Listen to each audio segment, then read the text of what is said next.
This is the Two Bald Guys Sports Podcast. Bald heads, bold takes. Now, here are your hosts, Adam and Tony.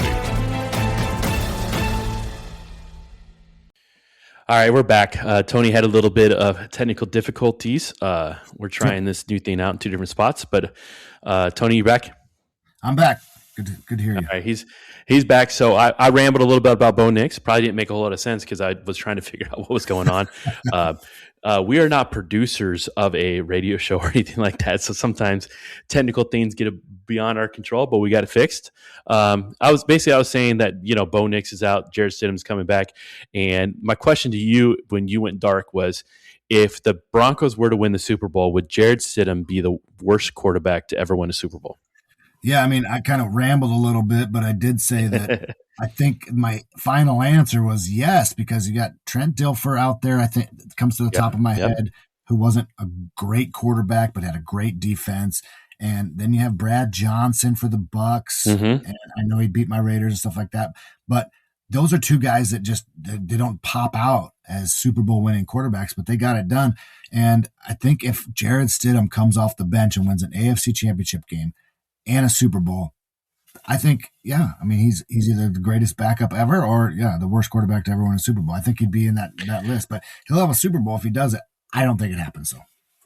Yeah, and like I was saying before, listen, he's in the NFL. You and I are not.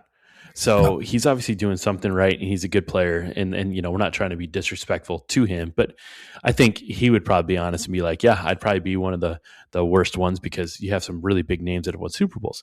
Now, the good everybody wants to anoint the Patriots as AFC champions before they even played this game. I think the Patriots win this game, but not so fast. Like, the Broncos defense is pretty good, and they find ways to do it. And here's the thing too is, you know what the Patriots don't have? Film on Jarrett Stidham. That's true. Does the playbook change a little bit with him at quarterback? That could be a factor. I mean, I'm not trying to say that. I'm not trying to be like, well, he's going to come out and be Dan Marino or anything like that. No. But listen, he hasn't played, and you've seen it, and I'm not trying to, but you've seen it before. Like, how many times has a quarterback got hurt in a game, right? In a game, and the backup comes in and he plays out of his mind. Well, guess what? That defense was not prepared for. That quarterback, right? Now, correct. Obviously, the Patriots have this week to be ready for Jarrett Stidham. But if he hasn't taken a snap in 2023, do you have any idea what he can do? No, you have no clue. You have no film on him. You have no idea what the playbook looks like. I mean, you have a little idea, but it's going to be different from Bo Nix to Jarrett Stidham for sure. Yeah. So, but it should be an interesting game. Listen, I thought the Texans-Patriots game was going to be like 10-7. It ended up being like, high scoring. I think it was like 28-16 or something, like 26-18 or something along those lines. Yeah, 28-16. 28-16. I think this one's going to be low. I think this one will be worse. I think this is going to be low scoring. The Broncos and they need to control the ball. They need to have the ball, keep the Patriots off the field. They're going to try to slow this game way, way down. They want a low-scoring game. They can't win a shootout with the Patriots. No, because the longer that Broncos defense is on the field, eventually it's just going to get too much for them, and the Patriots will score. And like you said, drag this thing out. 3 downs, then get a first down. 3 downs, then get a first down. Like, drag this thing out slow. Use the clock. Keep your defense rested, because by the third quarter, late in the third quarter, that defense is going to be so tired. It's going to get bad for the Broncos. But they, like you said, they can still win it. It's just going to be more difficult now because things have changed. Yeah. All right, over the NFC side, we got the NFC West matchup between the Rams and the Seahawks. Listen, the Seahawks look like world beaters again. And they did a really good job. They slowed down the 49ers. They slowed down Christian McCaffrey. You said it again on Sports Chasers when we were on there. McCaffrey needed to show up, and he just didn't. And the Seahawks had a lot to do with that. I think the Seahawks are a great play from ahead team. So can they get ahead of the Rams early? Matthew Stafford has struggled a little bit the last couple of games, but I think if the Rams get ahead early, it could be some trouble for the Seahawks, but that place is tough to play in up in Seattle. and it should be the Bears. I wish it was the Bears. Yeah, for sure. I think you made a good point. The Seahawks can play when they're ahead. Everybody's jumping on the Seahawk bandwagon right now because of how bad they beat the 49ers. 49ers are a little beat up like they always are year in, year out. But I'm not sold on the Seahawks right now. I think Sam Darnold's done enough to prove that he is a competent quarterback and he can win games or not lose games. But you're right. Matthew Stafford and the Rams, that offense, they have weapons out there and they can go out and score. And if they jump out an early lead, 10-zip, something like that, and the Seahawks have to play from behind where they can't just hand the ball off to Kenneth Walker over and over and over again, then it could be a little bit different scenario. We'll see what happens if the Rams can put Sam Darnold in a pressure situation and make him win the game, or at least make him drive the field and make plays. See how he does then, because I'm curious to see that. Yeah, I am too. And listen, the Seahawks defense has played really, really well. But there were some times this year in the regular season they looked like amazing. Like I think there was a 3-week stretch where they looked like the best first half team in the history of the NFL, and then they kind of fell back to earth a little bit, against some of these teams. And I think the Rams beat them earlier this year. So can the Rams beat them? Absolutely. If Matthew Stafford struggled against the Bears a little bit, but a little bit of it was it was like -8 there, and the Bears defense played really, really well in that game. So listen, I've never played a football game in -8 degrees, but I'm going to bet that it's hard to grip a ball and it's hard to stay warm. Right. So that could have had a little bit to do with it. But you know what? Matthew Stafford obviously has the experience. He's won a Super Bowl, so I think the Rams have a very good shot to win this game. Like I said, they beat the Bears. They slipped by the Bears. The Bears had their chances. They couldn't get it done. Let's talk about the Bears just for a little bit because they're my team. Okay. Have you ever seen a throw like Caleb Williams did in that 4th down play in a situation like that? Not in real life. Tecmo Super Bowl for the Nintendo when you're running back and you throw it up and somebody catches it, yes. But in real life, that's a video game play where he's fading back, scrambles back 15 yards, whatever it was, and just chucks it into the corner, almost the corner of the end zone, and is right on the money. I mean, that play, that was probably the best play of the entire NFL season. I mean, honestly, like there's been great catches, but that was a combination of scrambling, throwing, falling back. He threw like 40 yards in the air, right on the dot, like. That was video game stuff. Listen, I understand they're NFL quarterbacks and they should be able to throw the ball very far. They all right. But I want to put this in perspective for like us normal people. Go outside right now and throw a football. I know we're old. My shoulder hurts. Yeah. And try and throw it 45 yards. Now I know at some point in my life I was able to throw a football 45 yards. Can I throw a football 45 yards right now? Probably not. And that would be with me doing everything, perfect that I can do. Caleb Williams threw it 45 yards on the line, off his back foot, falling backwards. Being chased. Yeah. Being chased.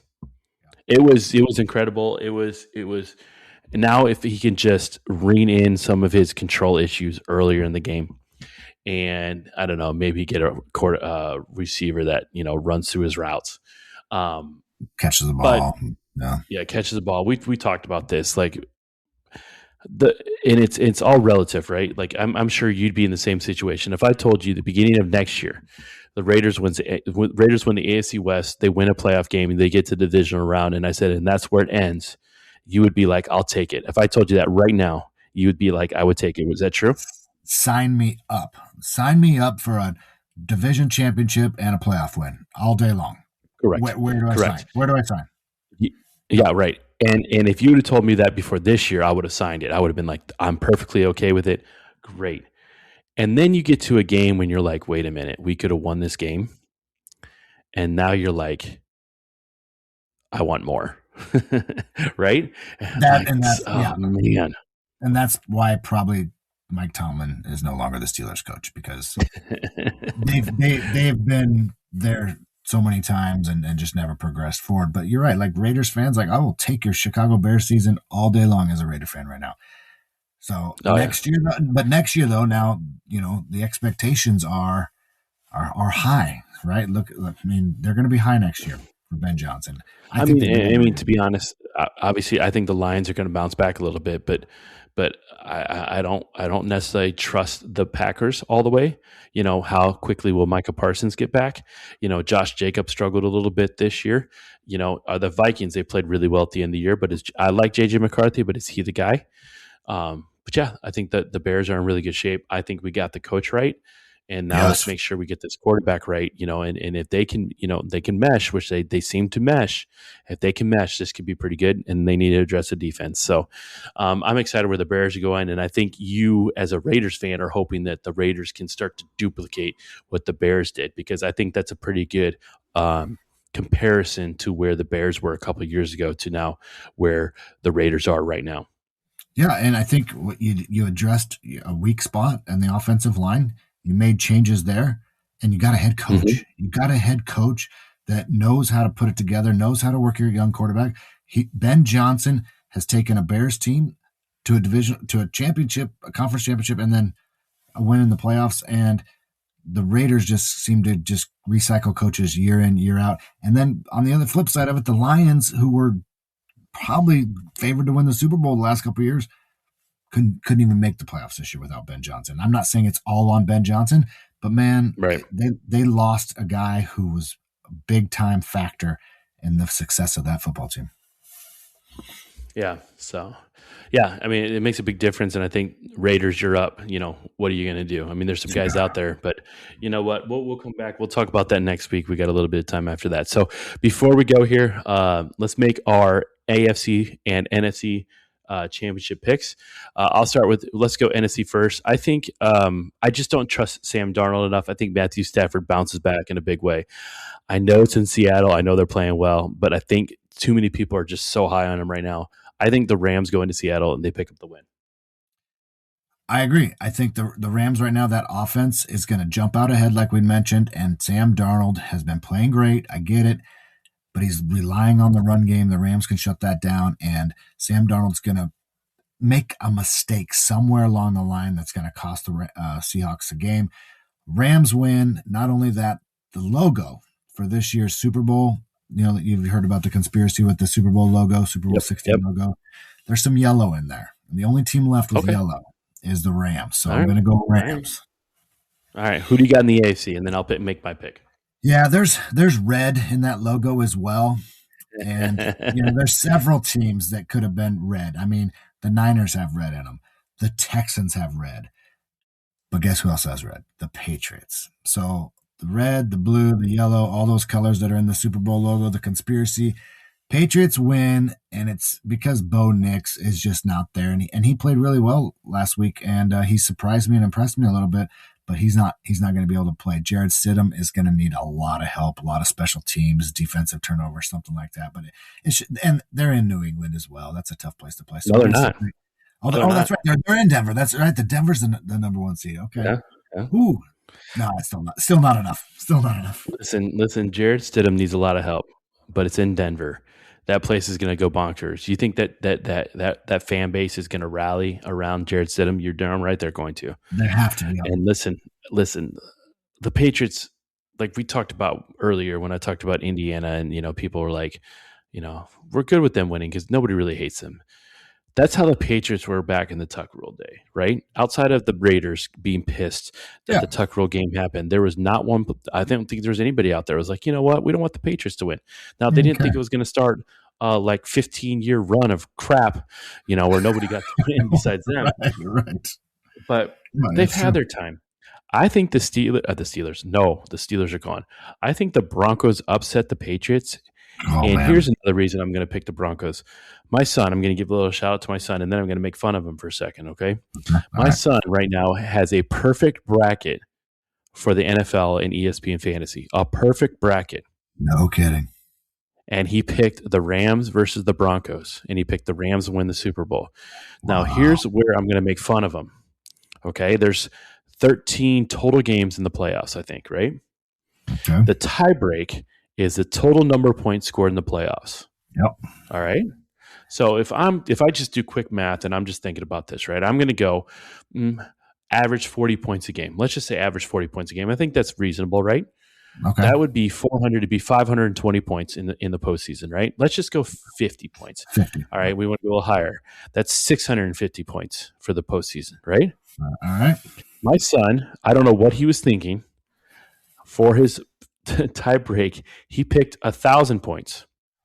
Wow. They're going to have to do some scoring these last couple of weeks. 1,000 points. And he looks at me and goes, Dad, I was thinking 100 points a game. I said, what NFL game have you ever seen, ever, or you're not that old, ever can look up that scored 100 combined points? And he goes, what about the other year when the Dolphins scored 70? I said, I think the Broncos only scored 7 that game. So the Dolphins scored 70, and it was 77. It's still short of 100. Oh, my gosh. Wow. There's going to have to be some scoring going on to get to 1,000.